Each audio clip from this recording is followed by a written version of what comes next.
Hello everyone, welcome to Atomic English, the Hindu daily vocab and editorial analysis class में आपका बहुत बहुत स्वागत है। मेरे सभी प्यारे बच्चों को वेरी वेरी गुड मॉर्निंग।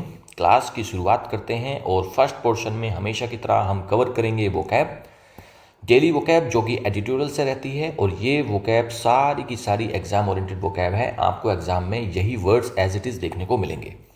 आगे हम इनको देखेंगे, इनके पार्ट्स ऑफ स्पीच आइडेंटिफिकेशन कि भाई वर्ड्स हैं क्या, नाउन है, एडजेक्टिव है, एडवर्ब हैं, क्या है। देन हम इनके सिनोनिम्स देखेंगे, इनके एंटोनिम्स देखेंगे। और इसी क्लास में आपको मिल जाएगा idioms and phrases, phrasal verbs and one word substitution. तो वोकैब के जितने फॉर्मेट्स हो सकते हैं इसे एक सिंगल क्लास में डेली बेसिस पर आपको मिल जाता है, जो कि आपकी वोकैबुलरी को एकदम से बूस्ट करता है।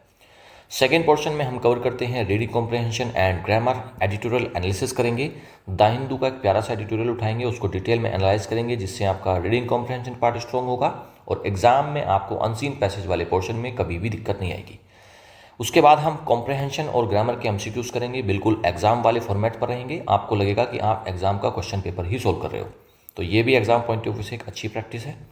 थर्ड पोर्शन में कवर करते हैं क्लोज टेस्ट एंड पीक्यूआरएस यानी कि पैराजंबल। आजकल हर एग्जाम में आ रहे हैं और काफ़ी डिफिकल्ट होता है इनको समझना।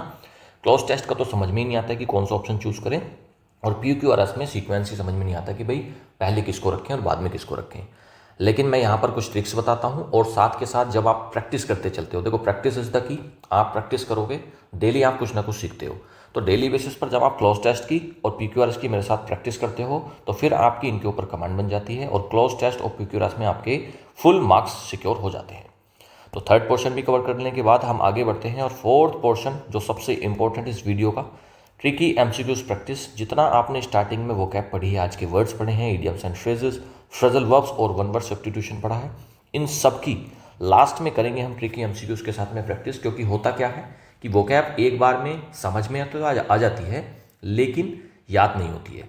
तो जब हम ट्रिकी एमसीक्यूज के साथ में उसको प्रैक्टिस करते हैं, पहले तो मैं उसको डिटेल में समझाऊंगा, वहाँ पर सेंटेंस में भी हम यूज़ करेंगे, लेकिन बाद में हम जब ट्रिकी एमसीक्यूज के साथ में प्रैक्टिस करते हैं उसके बाद तो चीज़ें एकदम ऑटोमेटिकली आपको रट जाती हैं, आपकी फिंगर टिप्स पर आ जाती हैं। ये सारे बेनिफिशरीज हैं, इन सभी बच्चों के लिए क्लास बनी है। एसएससी के जितने भी एस्पिरेंट्स हैं, चाहे वो सीजीएल की तैयारी करते हो, सीपीओ, सीएचएसएल या स्टेनो, या कोई और भी एग्जाम है एसएससी का जिसमें इंग्लिश आती है, तो उन सभी के लिए बहुत हेल्पफुल क्लास है। उसके अलावा अगर बच्चे आप बैंक की तैयारी कर रहे हैं, रेलवे, टीचिंग, डिफेंस जैसे एनडीए या सीडीएस और यूपीएससी एस्पिरेंट्स के लिए भी बहुत इंपॉर्टेंट क्लास है। इंपॉर्टेंट क्लास इसलिए, देखो एक सिंगल क्लास आपको कितना कुछ दे रही है। सबसे पहले तो आप वोकैब, इसमें आपकी वोकैब स्ट्रॉन्ग हो रही है और वोकैब के भी सारे फॉर्मेट्स। सेकंड आपकी रीडिंग कॉम्प्रहेंशन पार्ट स्ट्रॉन्ग हो रहा है। थर्ड आपकी ग्रामर, ठीक है, साथ के साथ आपकी ग्रामर भी मजबूत हो रही है। फोर्थ क्लोज टेस्ट, यहाँ पर क्लोज टेस्ट भी हो जाता है, PQRS हो जाते हैं। सिक्स्थ आपकी प्रैक्टिस हो जाती है डेली बेसिस पर। एक क्वेश्चन सेट ही तो है पूरा, ये पूरा का पूरा प्रैक्टिस सेट ही तो है, क्लास भी है, प्रैक्टिस सेट भी है, इस तरीके से इसको डिज़ाइन करा है क्लास को। और सेवंथ एक इसमें साथ के साथ आपको चलता है ट्रांसलेशन। आप इंग्लिश को पढ़ना सीखते हो बेटा, अगर आपने पढ़ना सीख लिया ना, आपके अंदर से इंग्लिश को पढ़ने का डर निकल गया, फिर तो आप सीख ही जाओगे, फिर तो लैंग्वेज भारी रही नहीं ना आपके लिए। तो ट्रांसलेशन देखो, यहाँ पर जब मैं इसको पढ़ाऊंगा वोकैब को, तो यहाँ सेंटेंस में यूज़ करूँगा, वहाँ पर ट्रांसलेशन होगी। उसके अलावा एडिटोरियल को जब मैं एनालाइज कराऊंगा तब वहाँ पर ट्रांसलेशन होगी। तो भाई एक सिंगल क्लास आपको डेली बेसिस पर 40 से 50 मिनट लेगी आपके हार्डली। उसको 2x पर देख लोगे तो थोड़ा सा और कम टाइम लेगी। एक सिंगल क्लास आपको इतना कुछ करा रही है इंग्लिश में। इसके अलावा आप क्या चाहते हो बताओ, इसके अलावा और क्या होता है इंग्लिश यार। अगर आप ये सारी चीज़ें डेली बेसिस पर करोगे, कुछ ही महीने में देखना बेटा आपका लेवल कहाँ पहुँच जाएगा। जो लोग बच्चे स्टार्टिंग से क्लास को देख रहे हैं उनको पता है भाई क्या हो गया उनके साथ, कितनी अच्छी उनकी तैयारी हो गई है। कल तक उनको बहुत डर लगता था इंग्लिश से, आज बच्चे कहते हैं कि सर आज हमारा लेवल बहुत अलग है, आज हम इंग्लिश को बहुत आसानी से, बहुत अच्छे से समझ पाते हैं। तो ये पूरे यूट्यूब पर सबसे बेस्ट क्लास है ये क्लास। आप खुद डिसाइड करें कि आपके लिए क्लास अच्छी है या नहीं है। और राइट, चलिए शुरू करते हैं अब क्लास को। और शुरू करने से पहले चैनल पर अगर नए हैं, चैनल को अभी तक सब्सक्राइब नहीं करा है, चैनल को सब्सक्राइब कर देंगे, बेल आइकन को प्रेस करेंगे, जिससे कि नोटिफिकेशन टाइम से मिलता रहे और आप कोई भी क्लास मिस ना करें। ओके, शुरू करते हैं। और शुरू करने से पहले वीडियो को लाइक कर लेंगे। अभी जितने बच्चे देख रहे हैं, अभी लाइक करने का मन नहीं है, कोई नहीं, आप थोड़ी देर पढ़ लीजिए, जहाँ पर आपको अच्छा लगे वहाँ पर आप लाइक कर देना। चलिए भाई बढ़ते हैं आगे। आज का पहला वर्ड है कन्वर्जेंस। नाउन होता है, संगम को बोलते हैं convergence. Coming together from different directions, अलग अलग डायरेक्शन से एक जगह आकर जुड़ जाना, उसी को बोलते हैं संगम, उसी को बोलते हैं convergence. The convergence of technology and education is revolutionising learning. जो कन्वर्जेंस है ना, जो संगम है, मिलन है किस चीज़ का, टेक्नोलॉजी का और एजुकेशन का। आज टेक्नोलॉजी और एजुकेशन आपस में मिल रही हैं, तो वो क्या कर रही हैं, वो रिवोल्यूशनाइज कर रही हैं किस चीज़ को, लर्निंग को, सीखने की एबिलिटी को। यूनियन बोल सकते हो कन्वर्जेंस का मीनिंग, इसका सिनोनिम हो जाएगा यूनियन। मर्जिंग, मर्ज हो रही है, आपस में मिल रही है। और जंक्शन है, जंक्शन है मतलब क्या, ये एक जगह मिलती है, तो जंक्शन को मार्क कर सकते हो। होता है ना रेलवे जंक्शन, क्या है, वहाँ पर बहुत सारी ट्रेन्स एक साथ में मिल रही होती हैं, बहुत सारे रूट्स एक साथ में मिल रहे होते हैं, ठीक है। ये तीनों हो जाएंगे इसके सिनोनिम्स। अच्छा, एक तरफ तो संगम हो रहा है, कन्वर्जेंस हो रहा है, दूसरी तरफ डाइवर्जेंस, बांटा जा रहा है, सेपरेशन हो रहा है और डिटैचमेंट करा जा रहा है, उनको अलग किया जा रहा है, तो तीनों हो जाते हैं इसके एंटोनिम्स। इसमें से आप मार्क कर लेंगे डाइवर्जेंस को। मार्क करते हुए चलिए, जो वर्ड्स मैं मार्क कर रहा हूँ उनको अलग से नोट करते हुए चलेंगे। अगला वर्ड है डिस्पैरिटी। नाउन होता है, असमानता को बोलते हैं डिस्पैरिटी। एक ग्रेट डिफरेंस, किसी चीज़ का एक बहुत बड़ा डिफरेंस है, किसी चीज़ में असमानता है, इनइक्वालिटी है, उसी को बोलते हैं disparity. There is a wide disparity in access to health care between urban and rural areas. There is a wide disparity, वहाँ पर क्या है, एक बहुत बड़ी डिस्पैरिटी है इन एक्सेस, एक्सेस मतलब पहुँच होना, किस चीज़ में, हेल्थ केयर में, between urban and rural areas. जो हेल्थ केयर है, जो हॉस्पिटल्स हैं, तो रूरल एरियाज़ में तो कम है, अर्बन एरियाज़ में काफ़ी ज़्यादा है। तो ये दोनों चीज़ें भाई, रूरल एरियाज़ में कम है हेल्थ केयर, अर्बन में ज़्यादा है, तो लोगों की जो एक्सेस है वो अर्बन वालों की ज़्यादा है। तो ये एक बड़ी डिस्पैरिटी है, एक बहुत बड़ी इनइक्वालिटी है। इनइक्वालिटी, इम्बैलेंस और डिसप्रोपोर्शन, ये तीनों जाते हैं इसके सिनोनिम्स। एक तरफ तो भाई इनइक्वालिटी है, असमानता है, इम्बैलेंस है, दूसरी तरफ इक्वलिटी में है, चीज़ें समानता में है, सिमिलरिटी है, एक जैसा है, और यूनिफॉर्मिटी यानी कि एकता में है। मार्क करेंगे यूनिफॉर्मिटी को, और डिसप्रोपोर्शन को भी मार्क कर सकते हैं। इम्बैलेंस और इनइक्वालिटी तो आपको पता है। चलिए अगला वर्ड देखते हैं। अगला वर्ड है सब्ज्यूम। वर्ब होता है समाहित करने को बोलते हैं सब्ज्यूम, इंक्लूड करना या फिर एब्जॉर्ब करना अंडर समथिंग लार्जर। किसी एक बड़ी चीज़ में एक छोटी चीज़ को समा देना, उसी को बोलते हैं सब्ज्यूम करना।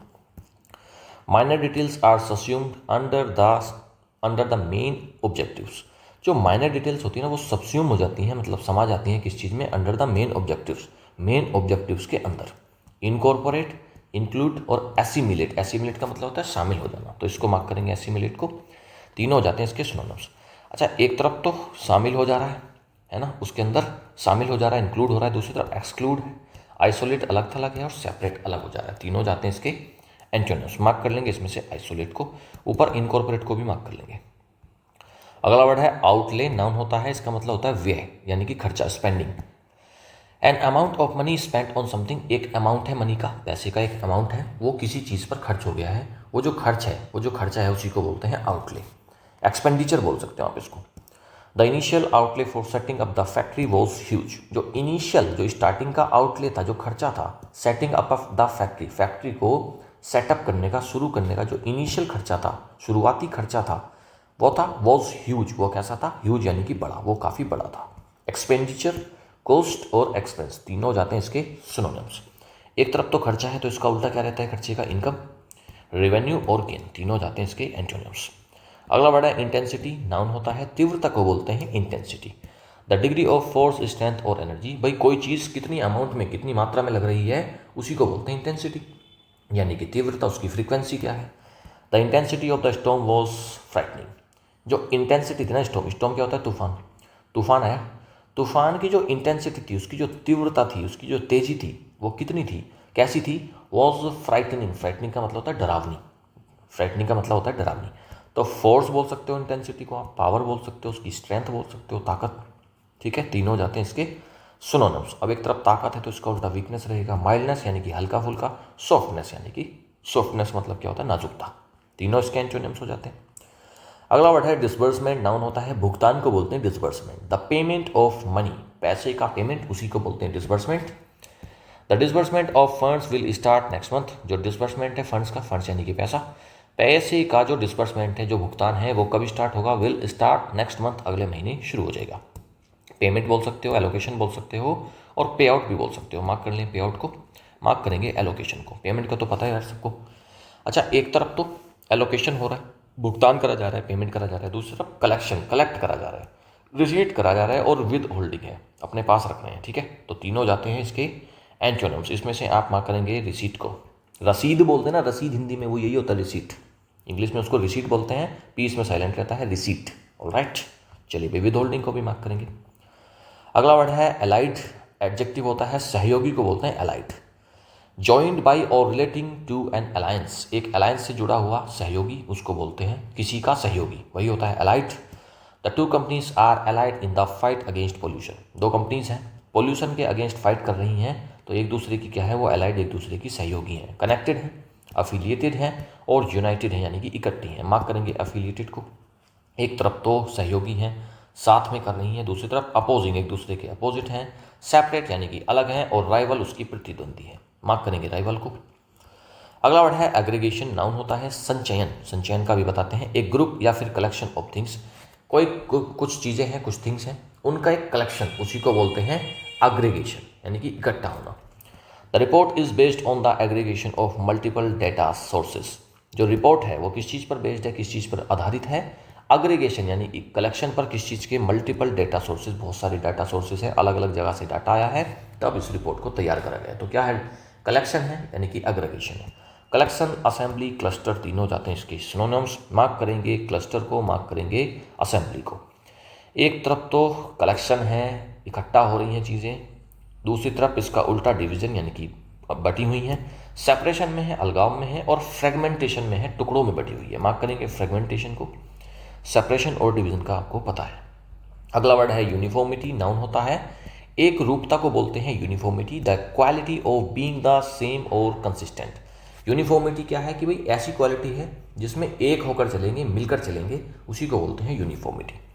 The school एनफोर्सेस uniformity in dress code. School क्या एनफोर्स करता है, क्या चीज़ लागू करता है, यूनिफॉर्मिटी, किस चीज़ में, ड्रेस कोड में। देखा है आपने स्कूल में सभी बच्चों की एक जैसी ड्रेस क्यों होती है, क्योंकि यूनिफॉर्मिटी, ताकि वहाँ पर ऐसा लगे कि सारे एक जैसे हैं। भाई कोई बच्चा बहुत अमीर है, कोई बच्चा बहुत गरीब है, अगर यूनिफॉर्म नहीं रहेगी, ड्रेस कोड नहीं रहेगा, तो फिर वहाँ पर क्या होगा, वहाँ पर अलग हो जाएगा, इनइक्वलिटी दिख जाएगी कि ये बच्चा गरीब है, ये बच्चा अमीर है। तो स्कूल एक ऐसी जगह है जहाँ पर अमीर गरीब का भेद नहीं होना चाहिए, तो उसके लिए यूज़ करते हैं ड्रेस कोड कि सारे बच्चे जब एक जैसे ही दिखेंगे तो उनको लगेगा कि हम सब एक जैसे हैं। कंसिस्टेंसी, ये ड्रेस के पीछे का लॉजिक है। कंसिस्टेंसी, कन्फर्मिटी और होमोजिनिटी तीनों जाते हैं इसके सिनोनिम्स। मार्क करेंगे होमोजिनिटी को, एक जैसा, कन्फर्मिटी को भी मार्क करेंगे, कंसिस्टेंसी का तो पता है आपको, एक तरफ तो एक जैसा है, एक रूपता है, दूसरी तरफ डाइवर्सिटी है, मतलब चीज़ें अलग हैं, विविध हैं, वैरायटी में है, और इरेगुलरिटी है, तीनों जाते हैं इसके एंटोनिम्स। मार्क करेंगे इसमें से आप डाइवर्सिटी को। अगला वर्ड है कीन। एडजेक्टिव होता है, इसका मतलब होता है उत्सुक या फिर तीव्र, ईगर और एंथुसियास्टिक या फिर शार्प। कोई व्यक्ति बहुत ज़्यादा उत्सुक है, जिज्ञासु है, उसी को बोलते हैं keen. He is keen to join the team, वह क्या है, टीम को ज्वाइन करने के लिए काफ़ी उत्सुक है। कीन के साथ में फिक्स प्रीपोजिशन टू आता है। ईगर, शार्प और इंटेंस, ईगर, शार्प और इंटेंस, ये तीनों जाते हैं इसके सिनोनिम्स। मार्क करेंगे इसमें से इंटेंस को। ईगर को भी मार्क कर सकते हैं, शार्प का तो पता है आपको। एक तरफ तो उत्सुक है, तीव्र है, दूसरी तरफ एपैथेटिक है, मतलब क्या, उसके अंदर ज़्यादा इच्छा नहीं है, डल है बिल्कुल, और इनडिफरेंट है, तीनों जाते हैं इसके एंटोनिम्स। इसमें से आप एपैथेटिक को मार्क करेंगे। अगला वर्ड है डिजास्ट्रस। एडजेक्टिव होता है विनाशकारी को बोलते हैं डिजास्ट्रस, कॉजिंग ग्रेट डैमेज। जो चीज़ बहुत ज़्यादा डैमेज क्रिएट कर सकती है, कॉज कर सकती है, उसी को बोलते हैं disastrous. The decision had disastrous consequences, कोई फैसला लिया गया है, उसमें क्या है, एकदम डिजास्ट्रस, तबाही वाले कंसिक्वेंसेस हैं, उसके परिणाम हैं। कंसिक्वेंस क्या होता है, उसके आउटपुट, उसके रिजल्ट। डिवास्टेटिंग, कैटास्ट्रोफिक और रुइनस तीनों हो जाते हैं इसके डिजास्टर्स के सिनोनिम्स, और तीनों ही बहुत इंपॉर्टेंट वर्ड्स हैं, तीनों को मार्क करेंगे। एग्जाम में बहुत बार ये वर्ड्स आए हैं, रुइनस, कैटास्ट्रोफिक और डिवास्टेटिंग। ठीक है जी। एक तरफ तो विनाशकारी है, विनाश करने वाला है, तबाही वाला है, दूसरी तरफ बेनिफिशियल, फायदेमंद है, फॉर्चुनेट, भाग्यशाली चीज़ है, और सक्सेसफुल है, तीनों जाते हैं इसके एंटोनियम्स। अगला वर्ड है एडिबल। एडजेक्टिव होता है खाने योग्य, फिट टू बी ईटन, जो चीज़ आप खा सकते हो, जो चीज़ खाने योग्य है, उसको बोलते हैं edible. These berries are not edible, ये बेरीज हैं। बेरीज क्या होते हैं, कुछ टाइप के बेर होते हैं। ठीक है, बेर खाए ना आपने, तो जंगलों में क्या होता है, अलग अलग तरीके के बेर होते हैं। तो these berries are not edible, ये एडिबल नहीं है, ये खाने योग्य नहीं है। एडिबल मतलब क्या, ईटेबल, डाइजेस्टिबल और पैलेटेबल, तीनों जाते हैं इसके सिनोनिम्स। मार्क करेंगे पैलेटेबल को, मार्क करेंगे ईटेबल और डाइजेस्टिबल, तो ठीक है, ये तो पता है आपको, डाइजेस्ट हो जाता है जो चीज़, वही डाइजेस्टिबल होता है। पैलेटेबल मार्क कर लेंगे। अच्छा, एक तरफ तो कोई चीज़ खाने योग्य है तो इसका उल्टा क्या रहेगा फिर, इनएडिबल, जो चीज़ खाने योग्य नहीं है। टॉक्सिक है यानी कि जहरीली है, और पॉइजनस है, तीनों जाते हैं इसके एंटोनिम्स। मार्क कर लेंगे, इसमें से आप टॉक्सिक को, इनएडिबल को भी मार्क कर सकते हैं। ये आज के वर्ड्स थे। आगे हम बढ़ेंगे, ईडियम्स करेंगे। अगर आपको मेरे पढ़ाने का तरीका अच्छा लग रहा है, आपको सब कुछ समझ में आ रहा है और आपको लग रहा है कि ये वोकैब बहुत इंपॉर्टेंट है, बेटा एग्जाम में यही वोकैब आएगी, यहाँ से अलग कुछ नहीं आएगा। तो अगर आपको अच्छा लग रहा है, वीडियो अच्छी लग रही है, मेरे एफर्ट्स अच्छे लग रहे हैं, तो वीडियो को अभी लाइक करेंगे। आगे बढ़ते हैं, idioms. Eight the 11th our, घड़ी होती है, ठीक है, घड़ी होती है, इसमें बहुत सारा टाइम हो रहा होता है। ये जो टाइम होता है, ये वाला घंटा, ये सबसे लास्ट होता है 11। इसके बाद 12 बज जाएंगे, अगला दिन शुरू हो जाएगा। यहाँ पर 12 बज जाएंगे, अगला दिन शुरू हो जाएगा। तो एट द 11th आवर का मतलब क्या है, बिल्कुल लास्ट मोमेंट, बिल्कुल लास्ट मोमेंट है ये, अंतिम क्षण में, at the last possible moment. He submitted the project at the 11th hour, उसने अपना प्रोजेक्ट कब सबमिट करा है, बिल्कुल लास्ट मोमेंट में। अ मैन ऑफ स्ट्रो, कमजोर व्यक्ति। अ वीक और सिग्निफिकेंट पर्सन। एक देखो, कोई व्यक्ति, ऐसे मान के चलो, कोई व्यक्ति जूस पी रहा है लेकिन वो स्ट्रो से पी रहा है, नली से पी रहा है, तो मतलब क्या है उसका, तो स्ट्रो से अगर कोई व्यक्ति जूस पी रहा है, इसका मतलब तो या तो वो बीमार है और बहुत ज़्यादा कमज़ोर है, वरना तो ऐसे ही सीधा गिलास से पी लेगा। तो अ मैन ऑफ स्ट्रो कौन है, कमज़ोर व्यक्ति, weak person. He seemed powerful but was just a man of straw, वो कैसा पावर दिख रहा था लेकिन कैसा था, एक कमज़ोर व्यक्ति था। नेक्स्ट, एट स्नेल्स पेस, बहुत धीरे। वेरी स्लोली, एक स्नेल होता है, स्नेल क्या होता है हिंदी में, क्या बोलते हैं स्नेल को, स्नेल को हिंदी में बोलते हैं शायद घोंघा बोलते हैं। तो वो क्या होता है, बहुत स्लो चलता है, उससे स्लो इस दुनिया में कोई नहीं चलता। तो अगर आप चल रहे हो एट स्नेल्स पेस, तो फिर आप क्या हो, आप तो बहुत स्लो हो, very slowly. At snail's pace मतलब क्या, very slowly. The traffic moved at a snail's pace, तो ट्रैफिक कैसे चल रहा था, रेंग रहा था, बिल्कुल बहुत स्लो पेस पे चल रहा था। Eight Logar heads, Logar heads झगड़ालू स्थिति में, इन स्ट्रॉन्ग डिसएग्रीमेंट। लोगर हेड्स क्या है भाई, लोग आपके, लोगर हेड्स, लोग आपके हेड पर चढ़ गए, आपके सर पर चढ़ गए अगर लोग, तो अब क्या हो गया, अब तो भाई झगड़े की स्थिति हो गई, अब तो झगड़ा होगा। एट लोगर हेड्स, झगड़े की स्थिति। They have been at loggerheads over the budget, budget के ऊपर वो कैसे हैं, लोगर हेड्स में हैं, यानी कि झगड़े की स्थिति में हैं। फ्रेजल वर्ब्स करते हैं। पहला है कॉल ऑफ, कॉल ऑफ का मतलब होता है रद्द करना, यानी कि कैंसिल करना। The event was called off due to rain, rain हो गई, कोई इवेंट होने वाला था, रेन हो गई, तो अब उस इवेंट को क्या कर लिया गया, कॉल ऑफ, यानी कि उसको कैंसिल कर दिया गया। कॉल आउट, सार्वजनिक या फिर आलोचना, सार्वजनिक आलोचना करना, क्रिटिसाइज करना किसी को पब्लिकली या चैलेंज करना, उसी को बोलते हैं call out. She called out the manager for unfair policies, उसने क्या करा है, कॉल आउट करा है मैनेजर को अनफेयर पॉलिसीज की वजह से। तो कॉल आउट मतलब क्या, उसकी क्रिटिसिज्म करा है मैनेजर का, उसकी आलोचना करी है सब जगह कि मैनेजर खराब है, उसकी पॉलिसीज ठीक नहीं है। तो कॉल आउट मतलब क्रिटिसाइज करना। कॉल अप का मतलब तो है बुलाना, याद करना, टू समवन और रिमेंबर, किसी को बुलाना, किसी को याद करना, उसको बोलते हैं call up. He was called up for military service, उसको मिलिट्री सर्विस के लिए क्या करा गया है, कॉल अप करा गया है, उसको बुलाया गया है। केयर फॉर तो सिंपल, इसका मतलब होता है देखभाल करना, to look after. She cares for her elderly parents, वह क्या करती है, अपने एल्डरली यानी कि बूढ़े पेरेंट्स की केयर फॉर करती है, यानी कि उनकी देखभाल करती है, उनका लुक आफ्टर करती है। वन वर्ड सब्सटीट्यूशंस कवर करते हैं। पहला है एम्पैथी, नाउन होता है, सहानुभूति को बोलते हैं empathy. The ability to understand others feeling, देखो कोई व्यक्ति सफ़र कर रहा है, किसी को कोई परेशानी है, तो दो तरीके के लोग होते हैं। एक तो होता है कि भाड़ में जाए यार, हमें क्या मतलब, इसका दुख है अपने आप झेलेगा, इसकी परेशानी है अपने आप झेलेगा। कुछ लोग होते हैं कि वो एम्पैथी रखते हैं कि हाँ भाई हमारी सहानुभूति है, आपको इस इतनी डिफ़िकल्ट फेज से गुजरना पड़ रहा है, उसके लिए हमारी सहानुभूति है, हम आपके साथ हैं। तो ये जो एबिलिटी होती है दूसरों की फीलिंग्स को समझना, उसको बोलते हैं empathy. Empathy is essential to counselling, counselling करने के लिए, चीज़ों की को समझाने के लिए एम्पैथी की बहुत ज़रूरत होती है, सहानुभूति की बहुत ज़रूरत होती है। एंटरप्रेन्योर नाउन होता है, उद्यमी को बोलते हैं, अ पर्सन हु स्टार्ट्स और मैनेजेस अ बिजनेस, एक ऐसा पर्सन जो कोई बिजनेस स्टार्ट करता है, उसको मैनेज करता है, उसी को बोलते हैं एंटरप्रेन्योर। सिंपल आप बिजनेसमैन को एंटरप्रेन्योर बोल सकते हैं। The entrepreneur launched a new app, entrepreneur ने क्या करा है, लॉन्च करा है एक नए ऐप को, एक नई एप्लीकेशन को लॉन्च किया है। अगला वन वर्ड है एपिग्राम, नाउन होता है, सार गर्भित कहावत को बोलते हैं एपिग्राम। एक शॉर्ट विटी सेइंग, एक विटी सेइंग है, सार गर्भित कहावत है, बहुत ही छोटी लेकिन बहुत तरीके से कही गई बात है, उसी को बोलते हैं epigram. He open his speech with an epigram, एक सेइंग के साथ में, एक मुहावरा बोल सकते हो आप, कुछ भी बोल सकते हो, उसके साथ में उसने शुरुआत करी अपनी स्पीच की। तो एक एपिग्राम हो गया क्या, एक शॉर्ट सेइंग हो सकती है, कोई मुहावरा हो सकता है, उसी को बोलते हैं एपिग्राम। अगला है इक्विवोकल, एडजेक्टिव होता है। अस्पष्ट को बोलते हैं इक्विवोकल। एम्बिगुअस है, अनक्लियर कोई चीज़ है, उसी को बोलते हैं equivocal. His answer was equivocal and वेग, उसका जो आंसर था इक्विवोकल था यानी कि अस्पष्ट था, और वेग मतलब धुंधला था, चीज़ें स्पष्ट नहीं हो रही थी उसके आंसर से। तो ये हो जाते हैं आज के वोकैब कंप्लीट। अब हम आगे बढ़ते हैं सेकंड पोर्शन की तरफ। हम कवर करेंगे डिटेल में एडिटोरियल एनालिसिस को। आज का बढ़िया एडिटोरियल है, एग्रीकल्चर पॉलिसी के ऊपर है, ऑल इन वन, सब कुछ एक में। ऑन द प्राइम मिनिस्टर धन धान्य कृषि योजना स्कीम, प्राइम मिनिस्टर की एक धन धान्य कृषि योजना स्कीम आई है। इसका नाम है पूरे का प्रधानमंत्री प्राइम मिनिस्टर धन धान्य कृषि योजना स्कीम, PMDDKYS, ये इसका पूरा इसकी शॉर्ट फॉर्म है, एक्रोनिम है। Agriculture needs more public spending, not just one umbrella scheme. Agriculture needs आया पहली बात, तो एग्रीकल्चर सिंगुलर है तो इसके लिए फिर यहाँ पर सिंगुलर आया, और सेंटेंस किस में है, सिंपल प्रेजेंट में है, नीड्स आ रहा है। Agriculture needs more public spending, agriculture को ज़रूरत है और ज़्यादा पब्लिक स्पेंडिंग की, और ज़्यादा खर्च की। Not just one umbrella scheme, क्योंकि एग्रीकल्चर ना आज भी बहुत ही ट्रेडिशनल तरीके से हमारे देश में हो रही है, बहुत सारी चीज़ें वहाँ पर होनी बाकी हैं।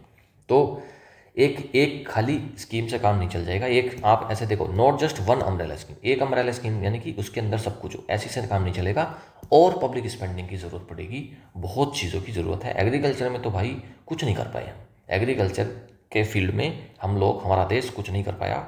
बहुत रिफॉर्म्स होने थे, बहुत एडवांस टेक्नोलॉजी हमको लानी थी, ठीक है, तो वो अभी नहीं हो पाया, लेकिन देख रहे हैं धीरे धीरे बढ़ेगी चीज़ें। द प्राइम मिनिस्टर धन धान्य कृषि योजना, आप बेटा एक बार इसको पढ़ लो, आप खुद से पढ़ लो इसको एक बार, फिर से मैं पढ़ाऊँगा, ठीक है जी, ताकि आपको एक आइडिया तो लगे कि आपको समझ में आ रहा है या नहीं आ रहा है, आप एक सेंस तो इसमें डेवलप करें। पढ़िएगा इसको जल्दी से, पढ़िए पढ़िए पढ़िए, जल्दी पढ़िए।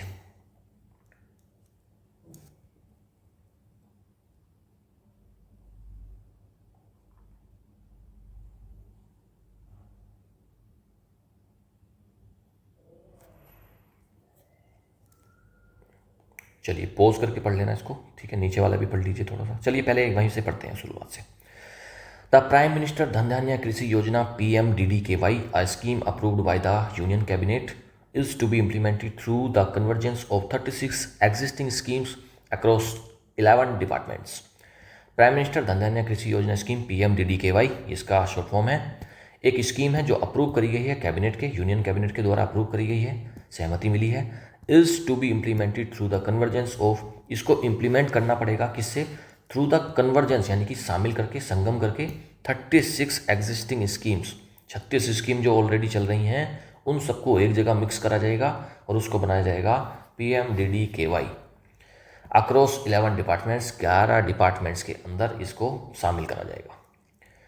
अकॉर्डिंग, अच्छा यहाँ पर इज जो आया है ये किसके लिए आया है, यूनियन कैबिनेट के लिए इज आया क्या, स्कीम के लिए आया क्या, नहीं। प्राइम मिनिस्टर धन धान्य कृषि योजना, ये जो पूरा एक यहाँ पर है, तो एक योजना क्या है, सिंगुलर चीज़ है, इसके लिए यहाँ पर इज आया है। सब्जेक्ट इज, ये योजना है, और वर्ब यहाँ पर इज है। सब्जेक्ट और वर्ब को अगर आप पहचानना सीख गए तब आपने बहुत, मतलब ऐसे मान के चलो 50% काम आपने ग्रामर का कर लिया। बहुत इंपॉर्टेंट होता है सब्जेक्ट को पहचानना और ग्रामर, उसको वर्ब को पहचानना। According to union agriculture minister Shivraj Singh Chouhan, the scheme seeks to address the disparities in productivity between states and even among district within a state. According to Union Agriculture Minister, जो हमारे कृषि मंत्री हैं Shivraj Singh Chouhan, the scheme seeks to address, अब scheme क्या देखती है, seeks to address disparities दिखाएगी प्रोडक्टिविटी में, यानी कि जो चीज़ें असमानता चल रही है प्रोडक्टिविटी में उस चीज़ को दिखाएगी, बिटवीन स्टेट के अंदर, and even among districts with in a state, और एक डिस्ट्रिक्ट के अंदर भी बहुत सारी, देखो एक स्टेट के अंदर एक डिस्ट्रिक्ट में अलग तरीके से खेती हो रही है, दूसरे डिस्ट्रिक्ट में अलग तरीके से हो रही है, कहीं पर कुछ चीज़ों का लाभ मिल रहा है, कहीं पर नहीं मिल रहा है, तो वो चीज़ें इसमें देखने को मिलेंगी। The centre's pet schemes such as the Pradhanmantri Kisan Samman Nidhi PM Kisan and the PM Fasal Bima Yojana PMFBY as well as relevant state schemes to be identified by the district धन Dhanya samitis will be subsumed in the PMDDKY। जो सेंटर की pet scheme चल रही हैं, पहले से चल रही हैं ऑलरेडी, सच एज प्रधानमंत्री किसान सम्मान निधि PM किसान जो चल रही है, जिसमें 6,000 रुपीज़ दिए जाते हैं सारे किसानों को पूरे साल में, ये वाली स्कीम है ये। And the PM Fasal Bima योजना, जो फसलें नष्ट हो जाती हैं वो वाली बीमा योजना है। As well as relevant state schemes, वो स्कीम्स भी हैं to be identify by the district धन धान्य समिति, ये समिति बनी हुई है, ये इनको आइडेंटिफाई करेंगी and will be subsumed in the PMDDKY। और ये सारी को सबस्यूम कर दिया जाएगा, एक जगह मिला दिया जाएगा, किसमें, PMDDKY में। विल बी सबस्यूम्ड आया है, विल के साथ में बी आया है और वर्ब की थर्ड फॉर्म आई है, यानी कि पैसिव में है। Local partnerships with the private sector will also be promoted under the proposed scheme which will begin in October during the rabi crop season। local partnership with the private sector के साथ में इन सबको promote करा जाएगा। Under the will also be promoted, again देखो will be के साथ में थर्ड फॉर्म आई है, मतलब क्या, पैसिव में है। अंडर द प्रपोज स्कीम, ये जो स्कीम आई है PMDDKY, इसके अंदर क्या करा जाएगा, उसको प्रमोट करा जाएगा, which will begin in October during the rabi crop season. Rabi crop season के साथ में अक्टूबर से ये वाली स्कीम शुरू हो जाएगी। The scheme is to get an annual outlay of 24,000 crore rupees for 6 years. ये जो स्कीम है ना, इसका एनुअल आउटले जो खर्चा आएगा साल भर में, वो आएगा 24,000 करोड़ रुपए अगले 6 साल तक। Modelled on NITI Aayog aspirational districts programme, NITI Aayog का एस्पिरेशनल डिस्ट्रिक्ट प्रोग्राम है, उसके मॉडल पर बनी है scheme. The centre will identify 100 districts based on low productivity and cropping intensity and less credit disbursement. जो सेंटर है ना, अब ये देखो इसके ऊपर बनी हुई है, तो इस प्रोग्राम के ऊपर, नीति आयोग के एस्पिरेशनल डिस्ट्रिक्ट प्रोग्राम के ऊपर बनी हुई है, मॉडल्ड है। द सेंटर विल आइडेंटिफाई, अब सेंट्रल क्या करेगा, आइडेंटिफाई करेगा, केंद्र सरकार आइडेंटिफाई करेगी 100 डिस्ट्रिक्ट्स, 100 जिलों को, बेस्ड ऑन लो प्रोडक्टिविटी, जिनमें लो प्रोडक्टिविटी है, और क्रॉपिंग इंटेंसिटी, जहाँ पर लेस क्रेडिट डिस्बर्समेंट हो रहा है, जहाँ पर क्रॉपिंग ठीक से नहीं हो रही, लो प्रोडक्टिविटी आ रही है, और क्रेडिट डिस्बर्समेंट ठीक तरीके से नहीं हो रहा, लोगों को, किसानों को क्रेडिट नहीं मिल पा रहा, तो उन जगह को, डिस्ट्रिक्ट को आइडेंटिफाई करेगी सरकार और उनको फिर हेल्प इसमें मिलेगी। The hope is that the scheme will result in higher productivity. Hope क्या है, होप यानी कि उम्मीद, उम्मीद क्या है कि ये जो स्कीम है ना, ये रिजल्ट करेगी, इसका रिजल्ट क्या निकलेगा, एक हायर प्रोडक्टिविटी हो जाएगी, वैल्यू एडिशन हो जाएगा एग्रीकल्चर के अंदर, और चीज़ें अच्छी हो जाएंगी। एंड एलिड सेक्टर एग्रीकल्चर में, और उसके जो सहयोगी एलिड सेक्टर्स हैं, जैसे फिशिंग है ना, उन सब में ये क्या हो जाएगा, हॉर्टिकल्चर है, वो भी तो एक एग्रीकल्चर का ही पार्ट है, ठीक है, तो उन सब में ये फ़ायदा करेगा, वैल्यू एडिशन हो जाएगी, और लोकल लाइवलीहुड क्रिएशन हो जाएगा, जो आसपास के लोग हैं वहाँ की उनकी जीविका ठीक हो जाएगी, leading to increased domestic production and self reliance. और फिर उससे क्या होगा, डोमेस्टिक प्रोडक्शन हमारा बढ़ेगा, और हम फिर, हमारा देश सेल्फ रिलायंस, सेल्फ डिपेंडेंसी की ओर बढ़ेगा। दिस कन्वर्जेंस, ये जो संगम है स्कीम्स का, मस्ट बी व्यूड, अगेन देखो मस्ट भी आया है, तो मतलब पैसिव में है, व्यूड थर्ड फॉर्म है साथ में, must be viewed in the background of decreasing public spending on agriculture. ये जो संगम है ना, इसको कैसे देखना चाहिए कि ऐसा बैकग्राउंड कि जो decreasing public spending on agriculture, जो पब्लिक स्पेंडिंग है एग्रीकल्चर पर, एक ऐसा बैकग्राउंड चल रहा था कि जहाँ पर पब्लिक स्पेंडिंग एग्रीकल्चर में कम हो रही थी, अब ये स्कीम उसको सुधारेगी। The parliamentary standing committee on agriculture, parliamentary standing committee है एग्रीकल्चर के ऊपर, कृषि के ऊपर, in the latest report on demands for grants. Latest report आई स्टैंडिंग कमेटी की, और किस चीज़ पर थी, ऑन डिमांड्स फॉर ग्रांट्स, यानी कि लोग जो ग्रांट्स चाह रहे हैं, जो सब्सिडी चाह रहे हैं, उसके ऊपर। तो क्या report I, had observed a continuous decline, एक लगातार डिक्लाइन मिल रहा है 2021-22 में। देखो 3.5% था, 21-22 में 3.53% था, अब कितना हो गया, वो 3.14% हो गया। 2022-23 में 2.57% हो गया, 2.57% हो गया 2023-24 में, 2.54% हो गया 24-25 में, एंड 2.51% हो गया 2025-26 में। पहले कितना था, 3.53%, 21-22 में 3.1% हो गया, 2.5% फिर से घट गया, तो अब क्या है, 2.5% चल रहा है, पहले 3.5% था मोटा मोटा। Of the allocation for agriculture as a percentage of total central plan outlay, पहले सरकार कितना खर्चा कर रही थी, 3.5%, आज कितना खर्चा कर रही है, 2.5%, तो लगभग 1% का प्लान आउटले, यानी कि खर्चा जो है वो कम मिल रहा है, एग्रीकल्चर को फंड्स कम पहुंच रहे हैं। This aggregation of all schemes under one umbrella suggests that the government wants uniformity in running the welfare, financial and technical schemes in agriculture sector.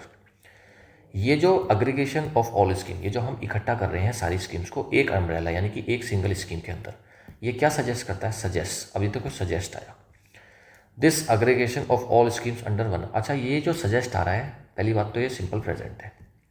अब आप मुझे बताओ ये सजेस्ट किसके लिए आ रहा है? अम्ब्रेला के लिए आ रहा है, स्कीम के लिए आ रहा है, किसके लिए?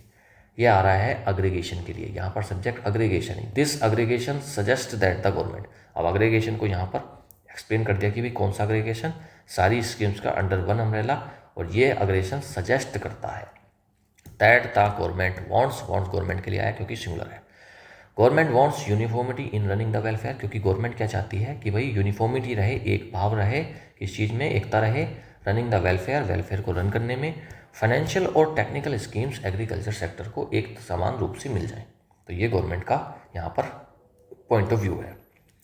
It is keen to add states measures to in the new scheme. ये भी क्या है? उत्सुकता है कि भाई जो एड स्टेट्स मेजर, जो स्टेट्स के मेजर, देखो स्टेट्स प्लूरल था, अपोस्ट्रोफी लगाना था, तो जहाँ पर लास्ट में एस की साउंड आ रही होती है, हिसिंग साउंड, वहाँ पर अपोस्ट्रोफी एस ना लगाकर केवल अपोस्ट्रोफी लगाते हैं।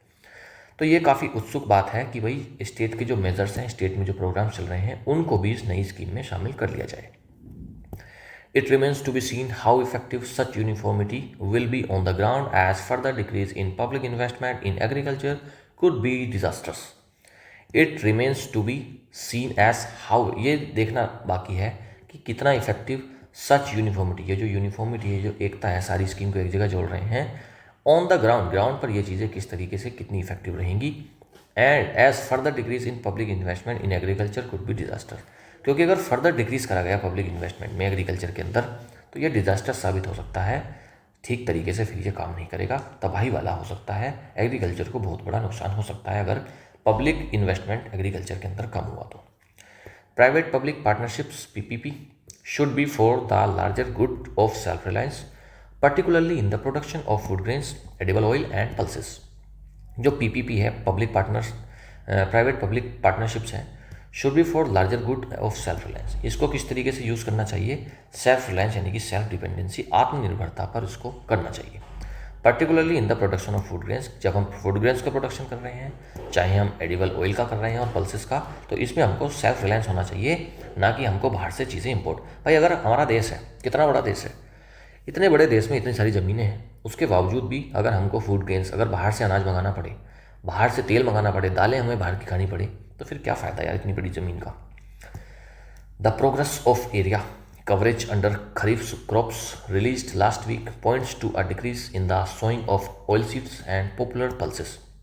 जो प्रोग्रेस है ना, the progress of area coverage under kharif crops release last week, जो लास्ट वीक आई है, पॉइंट्स टू अ डिक्रीज। इससे क्या होता है कि पॉइंट्स करती है किस तरफ? एक डिक्रीज की तरफ। इन सोइंग ऑफ ऑयल सीड, यानी कि ऑयल सीड्स हम कम बो रहे हैं, और पॉपुलर जो पल्सेस थी उनकी बिजाई कम हो रही है, उनको कम सीडिंग का हम कर रहे हैं।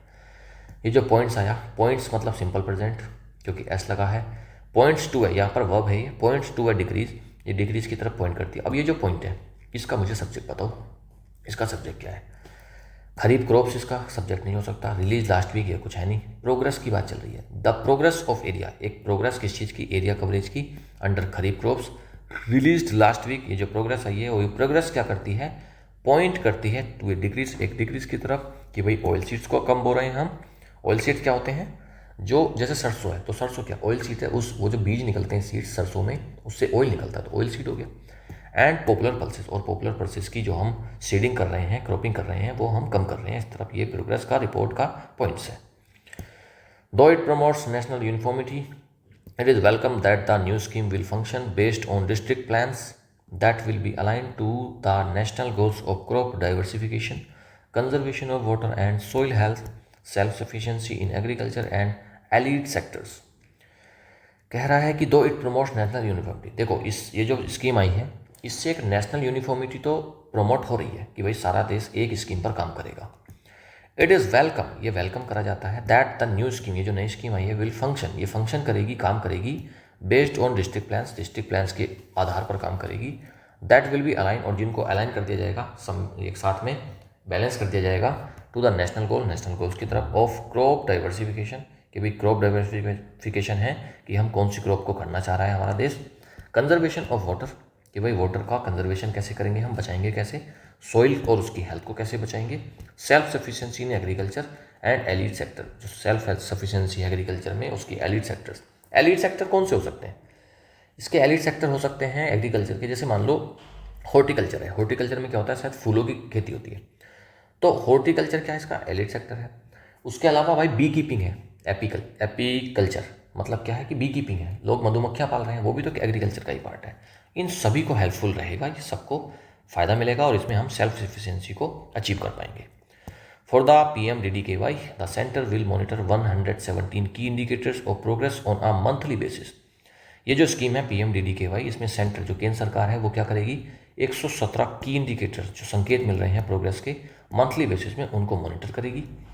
But to make it more participatory, states, local self governments, primary agriculture cooperative societies, agriculture universities and organisations of farmers and traders must be involve in this process. लेकिन देखो गवर्नमेंट तो अपनी जगह पर एफर्ट्स कर रही है, एक जगह सारी स्कीम्स को जोड़ रही है और तरीके से चीज़ों को करने की कोशिश कर रही है। 117 इंडिकेटर्स जो प्रोग्रेस के हैं उनको मंथली बेसिस पर मॉनिटर करेगी।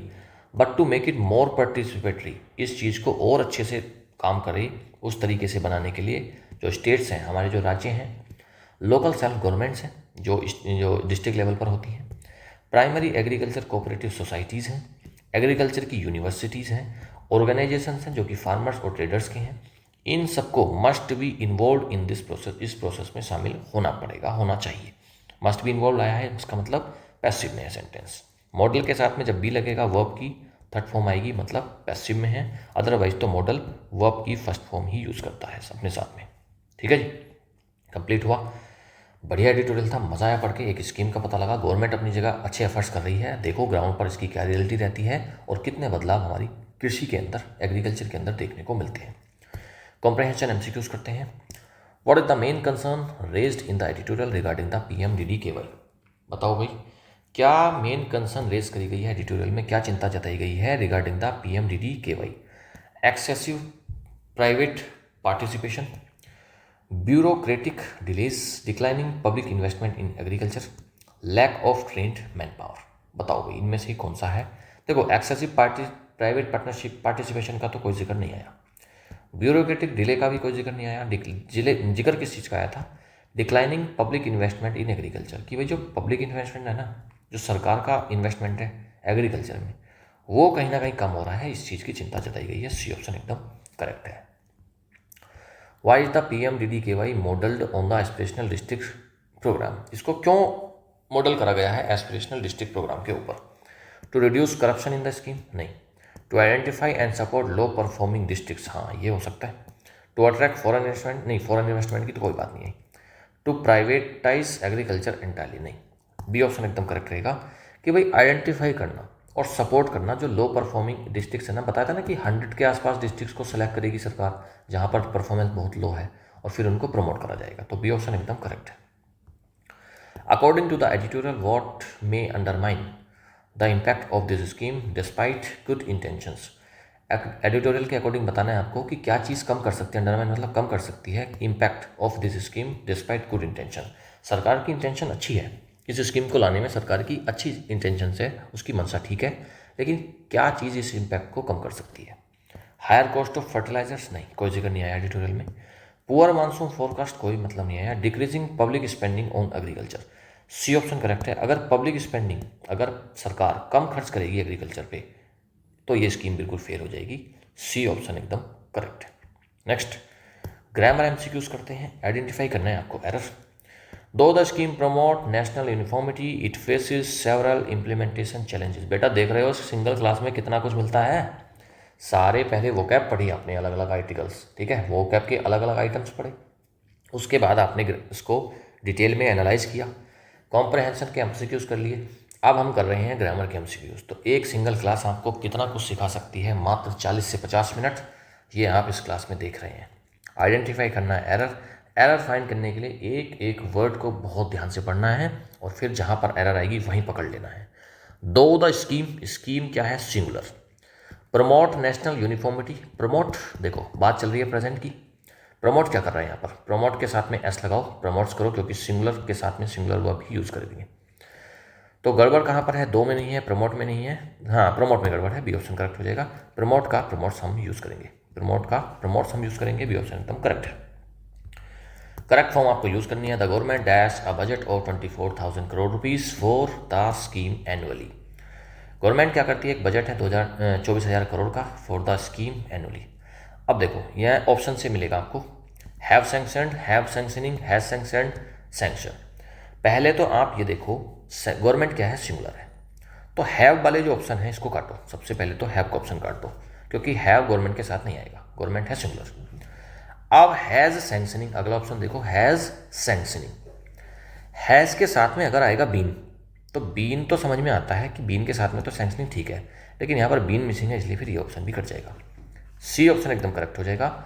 हैज़ के साथ में वर्ब की थर्ड फॉर्म आई है, has sanctioned, the government has sanctioned a budget of 24,000 crore rupees for the scheme annually, C option एकदम करेक्ट है।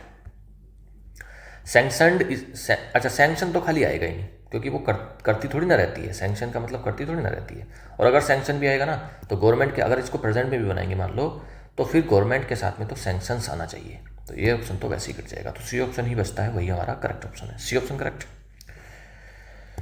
Fill in the blank, the success of PMDDKY depends not only on central monitoring also on local participation. बताओ भाई, and आएगा, और आएगा, but आएगा, as आएगा। देखो ये देखो, इसको ध्यान से देखो, नॉट ओनली आया, समझ में आ गया क्या आएगा। नॉट ओनली के साथ में क्या आता है, आगे बीच में कुछ सेंटेंस का कुछ चीज़ें रहती हैं, उसके बाद क्या आता है, बट ऑल्सो। तो यहाँ पर ऑल्सो तो आ रहा है, बट नहीं आ रहा, बट को लगा दो, सी ऑप्शन करेक्ट है। पढ़ो उसको, the success of PMDDKY depends not only on central monitoring but also, और नॉट ओनली बट ऑल्सो का मतलब क्या होता है, ना कि केवल इस पर बल्कि इस पर भी, तो ना कि इस पर बल्कि इस पर भी, तो ना कि सेंट्रल मॉनिटरिंग पर, but also on local participation, तो but also, C option correct है। क्लॉज टेस्ट करिएगा, पढ़ो इसको एक बार और फिर मैं इसको आगे बढ़ाता हूँ। चलिए पढ़िए जल्दी एकदम बेटा, पढ़िए पढ़िए पढ़िए, जल्दी पढ़िए बेटा।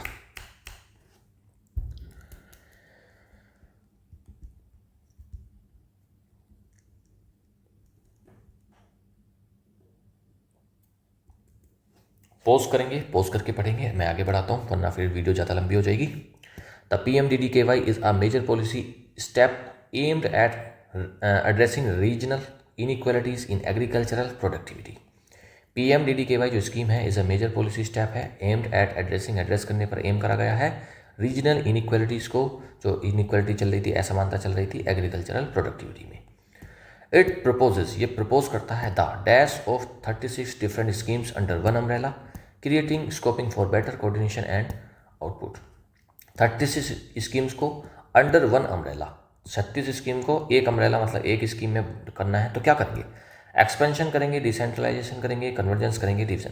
भाई डिसेंट्रलाइजेशन क्यों करेंगे, डिवीजन क्यों करेंगे, 36 स्कीम को एक अम्ब्रेला यानी कि एक स्कीम में करना है, तो उसका एक्सपेंशन नहीं हो रहा, उसका हो रहा है कन्वर्जेंस, उसका हो रहा है संगम, उसको मिला रहे हैं 36 को एक जगह, सी ऑप्शन करेक्ट।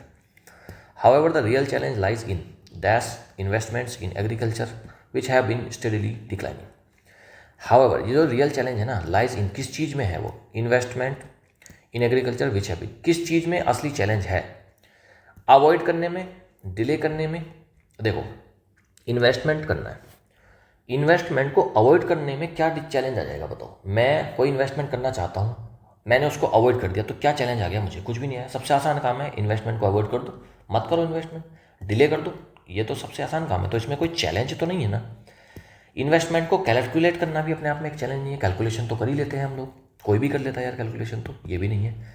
इन्वेस्टमेंट को बूस्ट करना बड़ा चैलेंज है, तो रियल चैलेंज क्या है, in lies in boosting investment, investment को बूस्ट करना अपने आप में एक चैलेंज है, ये ऑप्शन करेक्ट है। Uniformity in plans is welcome but localised district specific strategies must be respected. Uniformity लाना प्लान में वो वेलकम है, स्वागत है उसका, but localise district specific strategies जो हैं उनको भी रेस्पेक्ट मिलनी चाहिए। For the scheme to succeed, किसी स्कीम को सक्सीड होने के लिए, it needs participation not just from central agencies, किसी भी स्कीम को सक्सेस होने के लिए, सक्सेसफुल होने के लिए केवल सेंट्रल एजेंसीज की ज़रूरत नहीं होती है, बट फ्रॉम फार्मर्स, फार्मर्स की भी ज़रूरत है, स्टेट बॉडीज़ की भी ज़रूरत है, कोऑपरेटिव्स की भी ज़रूरत है, रिसर्चर्स की ज़रूरत है, सबकी ज़रूरत होती है। Only then can India move closer to dash in food production.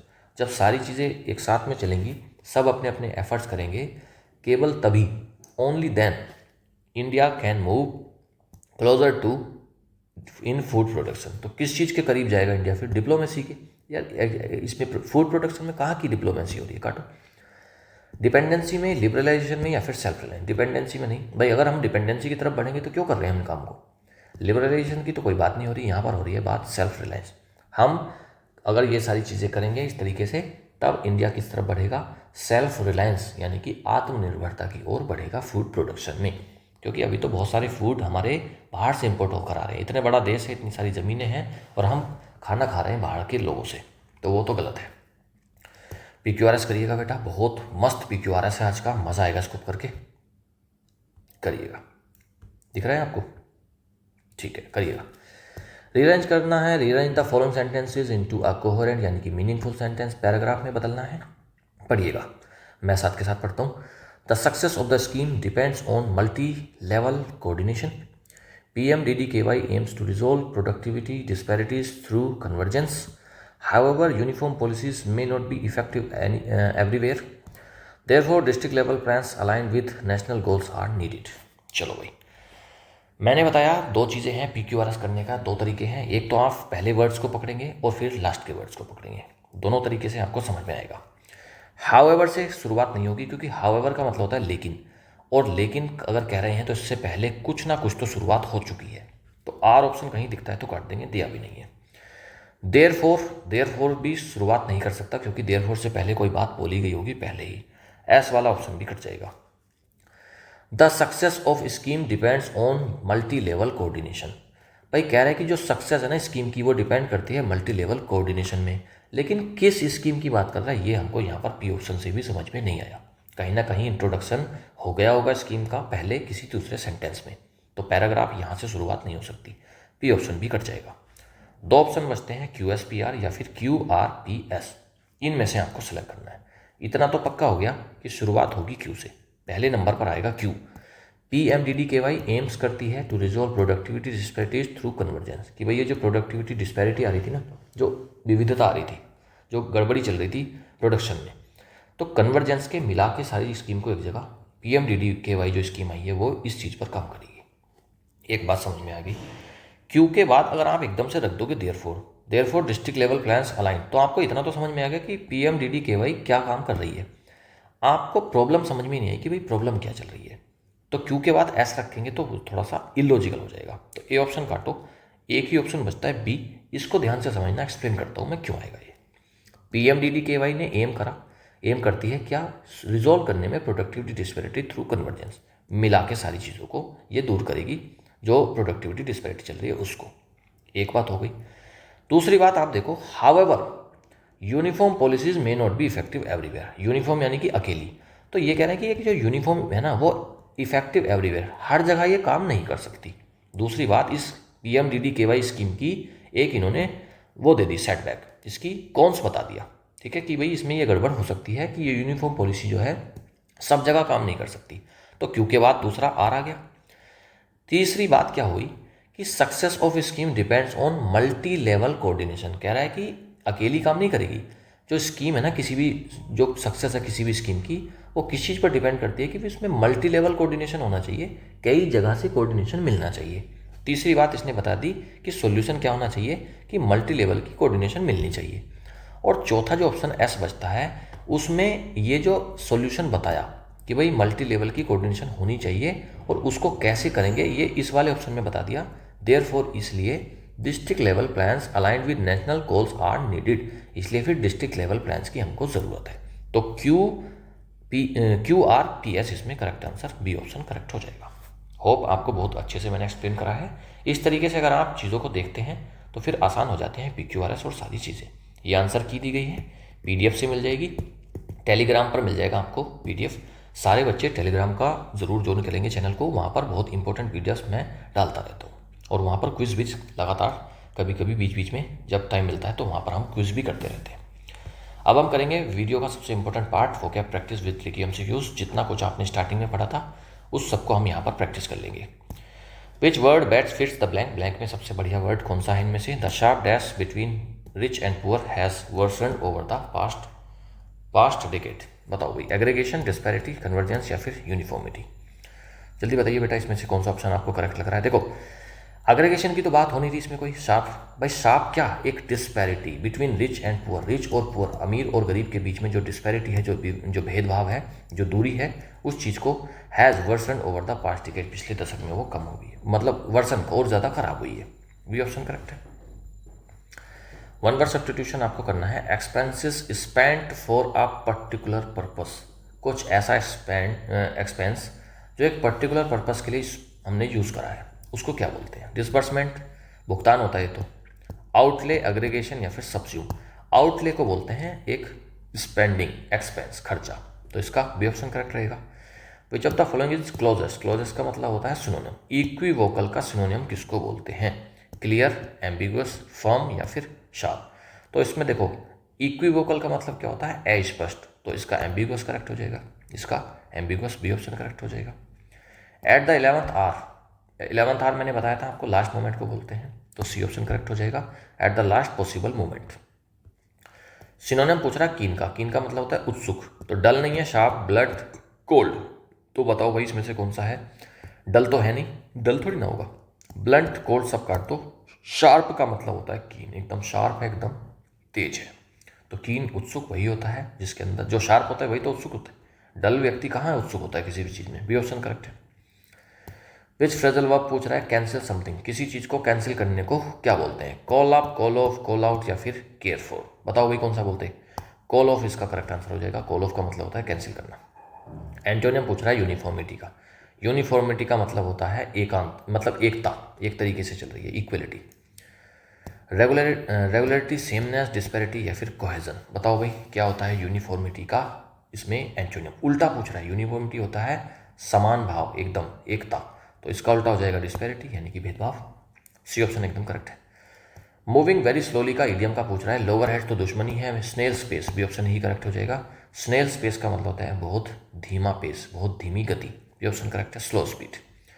Empathy का मतलब बेस्ट डिस्क्राइब, यानी कि उसका पूछ रहा है इसमें कौन से में बताएगा? एम्पैथी, एम्पैथी होता है दया भाव किसी के प्रति, सहानुभूति। लॉजिकल एनालिसिस तो है नहीं वो, सेल्फ एडमिनिस्ट्रेशन, खुद के बारे में तो तारीफ कर नहीं रहे, अंडरस्टैंड करना दूसरों की फीलिंग्स को, यही होती है एम्पैथी, सी ऑप्शन करेक्ट हो जाएगा। एंटरप्रेन्योर कौन होता है? एक बिजनेसमैन को ही बोलते हैं, वो मैनेज करेगा हाउस होल्ड कोर्स, नहीं घर के काम थोड़ी ना करेगा एंटरप्रेन्योर, स्टार्ट करेगा और रन करेगा एक बिजनेस को, बी ऑप्शन एकदम करेक्ट है। Next, which word refers to something fit to be eaten, कोई चीज़ फिट है, खाने योग्य है, उसको क्या बोलेंगे? उसको बोलेंगे edible, A option correct.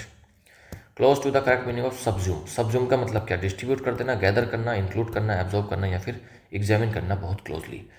Subsume का मतलब होता है समा लेना, अपने अंदर सोख लेना, इंक्लूड करना या फिर एब्जॉर्ब करना, सी ऑप्शन एकदम करेक्ट है। एट लोअर हेड्स बताया मैंने, लोग आपके हेड पर चढ़ गए, मतलब दुश्मनी की कंडीशन हो चुकी है। इन कन्फ्लिक्ट और डिस्प्यूट, बी ऑप्शन एकदम correct. Which of the following is a witty and brief saying, एक बहुत ही विटी और ब्रीफ सेइंग है, उसको क्या बोलते हैं भाई? एक तरीके का कहावत है, बहुत अच्छी कहावत है। एपिग्राम, एम्पैथी, एम्ब्लेजन या फिर एंडेवर? एपिग्राम होता है, एपिग्राम को बोलते हैं एक बहुत ही कहावत बोल सकते हो आप इसको, ठीक है, ये ऑप्शन एकदम करेक्ट है। एग्रीगेशन का मतलब होता है इकट्ठा करना, स्कैटर फैलाना, एलिमिनेशन हटाना, डिसमिसल डिसमिस कर देना, बी ऑप्शन करेक्ट हो जाएगा। एग्रीगेशन का मतलब होता है एक्यूमुलेशन, इकट्ठा करना, ठीक है, एकत्रित करना, कलेक्ट करना किसी चीज़ को, बी ऑप्शन करेक्ट है।